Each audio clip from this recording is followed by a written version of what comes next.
परमात्मा की कृपा से मानव शरीर मिलता है। बगैर कृपा के, बगैर पुण्य के, बगैर सौभाग्य के मनुष्य नहीं हो पाता। बड़े भाग्य मानुष तनु पावा, सुर दुर्लभ सद ग्रंथ गावा।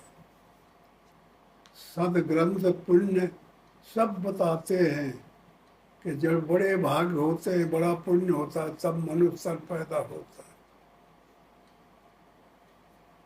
तो कबीर कहता है कि मानव तन जब पा गए और बड़े हो गए, चाहे वो लड़की हो चाहे लड़का, फिर वो विषय वासना में फंस जाते। तेरी गठरी में लागा चोर, तेरे शरीर में लगे हैं चोर।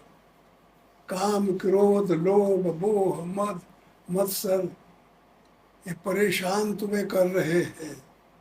तुम्हारे कोई अच्छी प्रगति होती है, अच्छा कर्म होता है, उसको लूट लेते हैं, प्रगति होने नहीं देते हैं। तोरी गठरी में लागे चोर, बटोइया क्या शोभे। हर आदमी बटोइया है, यात्री है। परमात्मा की यात्री करने संसार में आता है पैदा होके, और 10-50-100 साल जिंदा रह करके चला जाता है यात्रा पूरी कर। यात्रा में लाभ हुआ कि हानि, कर्म करता है, अच्छा कर्म करेगा तो लाभ होगा, और बुरा कर्म करेगा तो पाप होगा। अच्छा कर्म करेगा तो पुण्य होगा, और बुरा कर्म करेगा तो फिर नरक में चला जाएगा, इतर जीवों में चला जाएगा। तो इसलिए तेरी गठरी में लागे चोर, तेरे शरीर में लागे चोर, बटोइया क्या सोवे। ये विषय में क्या सो रहे हैं? विषय रूपी नींद में आदमी सो रहा है। तो कबीर जगाना चाहता है कि क्या सोवे, उठो, तेरे शरीर रूपी गठरी में चोर लग गए हैं। काम क्रोध लोभ ये घुस गए अंदर, ये सब तोड़ा रहेंगे। कौन है काम क्रोध लोभ? 5 25 3 है चोरवा, यह सब कीना शोर। 25 प्रकृतियां और 3 सत्य रज तम गुण, ये इतने चोर है। तो अंदर घुसे गठरी में, तो सो ना, विषय में न जाओ, विषय रूपी नींद में न जाओ, जागो, निर्विषयी हो। जाग सवेरा बाट अनेरा, भवसागर एक नदी बहत है, बिन उतरे जावे बोल। ये संसार बड़ी भयावह नदी है, अगर बगैर इलाज नहीं करेंगे तो बोर भर डूब जाओगे। कहा कबीर सुनो भाई साधो, जागत की जय मोर। जल्दी जगो। दूसरा भजन है, कौन ठगवा नगरिया लूटल हो। ये शरीर रूपी नगरी है, शरीर रूपी गठरी है, यही के अंदर दौड़ दौड़ के रहे बेईमान घुस रहे। कोनो ठगवा नगरिया लूटल हो। ये शरीर नगरी है, चंदन काठ का बनल खटोलना, तापर दुल्हन सूतल हो। उठोरी सखी बोरी मांग समारो,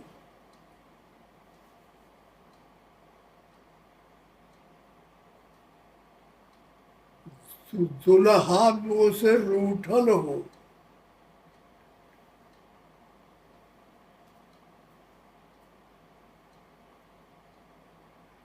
आए जमराज पलंग चढ़ बैठे, नैनन असुआ टूटल हो। चार जने मिल खाट उठाइन, चहु दिस धू धू उठल हो। कहत कबीर सुनो भाई साधो, जग से नाता टूटल हो। जानते हो, कोनो ठगवा नगरिया लूटल। काल ऐसा है, समय कि देर नहीं लगती निकलते निकलते। मिनट निकलता जाता है घड़ी में देखने से, घंटा निकलता जाता है। 60 मिनट लगने तो 1 घंटा हो गया। घंटा का लोग ताके हैं तो फिर थोड़ी देर में दूसरा घंटा का 12 घंटा निकल गए तो एक दिन निकल गया। रात और दिन दोनों का मिलकर एक दिन होता है। और फिर जब ये निकल गया तो ऐसे दिन दिन 30 दिन निकल गए तो 1 महीना हो गया। और 12 महीना हो गए तो 1 साल हो गया, या 360 दिन का 1 साल हो गया। ये कैसे जानकारी आई? ये तो आकाश पथ है, हमें कोई जानकारी नहीं। किधर जा रहे हैं, किधर आ रहा है, कौन टाइम है, ये सब इलाज ना हो, सूर्य नारायण ना हो तो फिर दिन रात कैसे बनेंगे? जब इधर आ जाते हैं तो दिन हो जाता है, और जब उधर चले जाते हैं सूर्य तो फिर रात हो जाती है। चंद्रमा ना हो तो रात को उजेरी ना आएगी, और ग्रह नक्षत्र न हो तो इनका ग्रह ताप और कायदा कानून न बन पाता।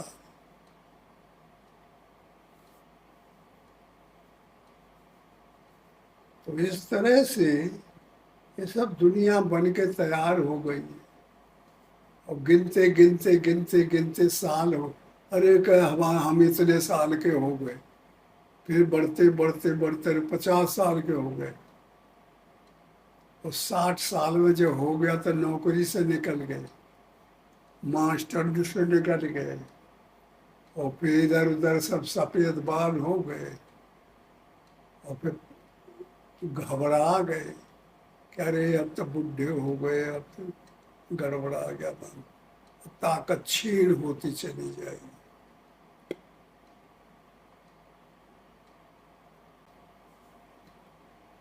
और क्षीण होते होते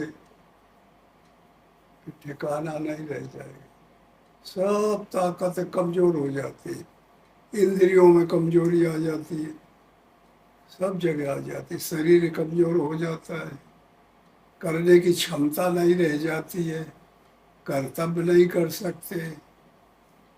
तो इस तरह से ये संसार बहुत कठिन है। ये शरीर, इसके विषय को पूरा जानकारी करना बहुत जरूरी है।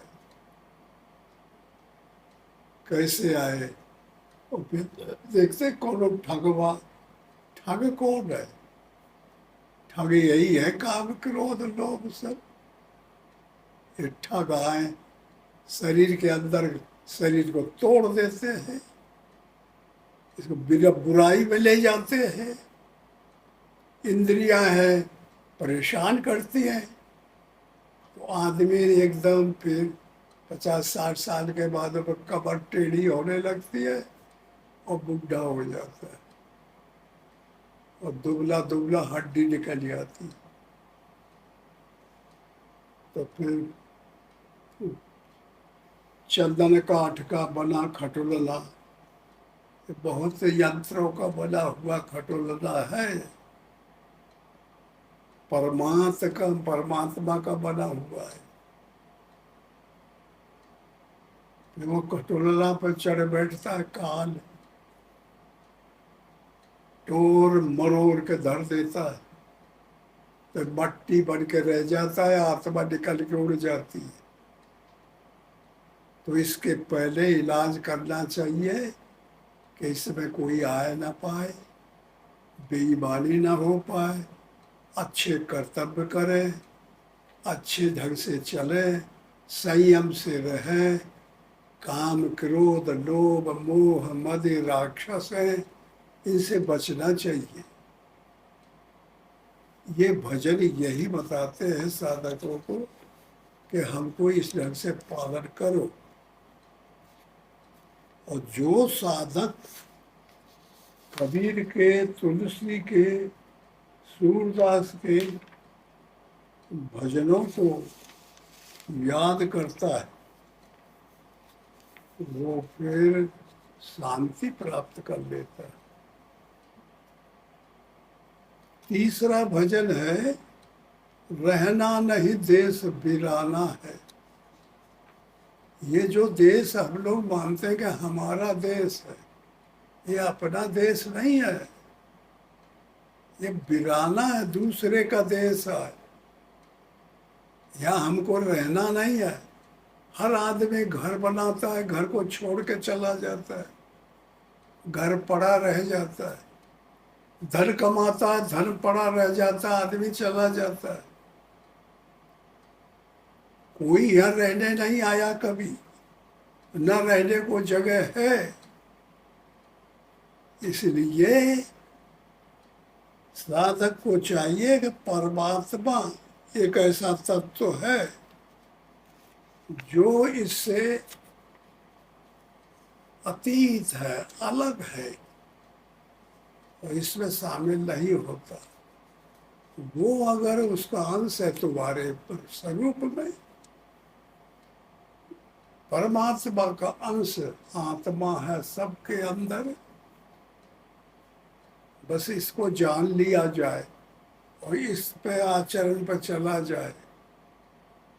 इसमें राम राम राम राम रटे, ध्यान करे, भजन करे, तब वो आदमी बच पाएगा। और नए संसार से बच नहीं सकता कोई। इसलिए साधकों को चाहिए कि भजन करे, नाम ले।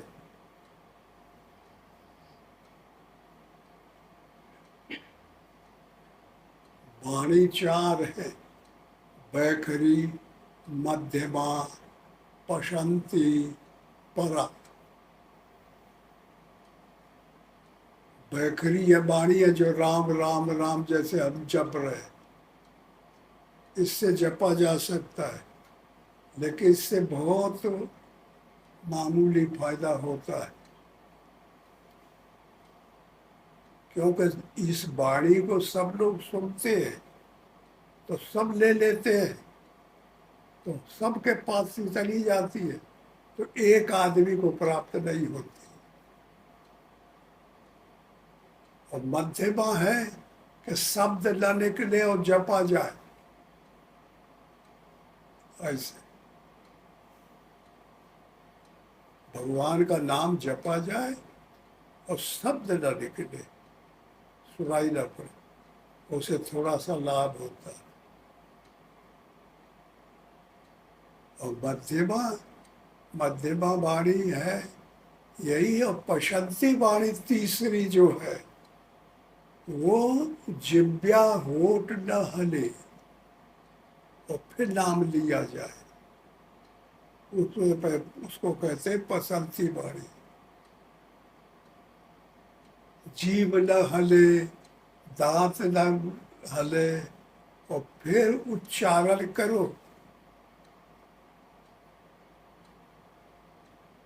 राम राम जपो, जीभ न हले, मुंह न हले, दांत न हले, हो जाता है ना।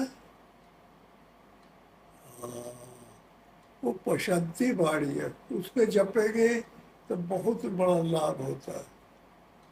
और फिर है परा, श्वासा, अजपा जाप, वो तो बहुत ही ज़्यादा फायदामंद है। इसलिए साधकों को संयम हमेशा बरतना चाहिए, संयम रखना चाहिए। संयम के बगैर कभी खाली न रहे। संयम यह है कि वैराग्य, अनुराग, वैराग्य रूपी हनुमान, अनुराग रूपी अंगद, सूरत रूपी सुग्रीव, धर्म रूपी दधबल, नेम रूपी नीलल, जानकारी रूपी जाऊंबंद, ये सब अपने पास रहें। जब ये रहेंगे तो काम, क्रोध, लोभ, मोह, मद, मत्सर ये भाग जाएंगे। एक टीम रहेगी। और जो काम, क्रोध रहेंगे शरीर में तो ये चले जाएंगे, ये नहीं आएंगे। इस बात को समझना चाहिए साधकों को। ओम हरि ओम।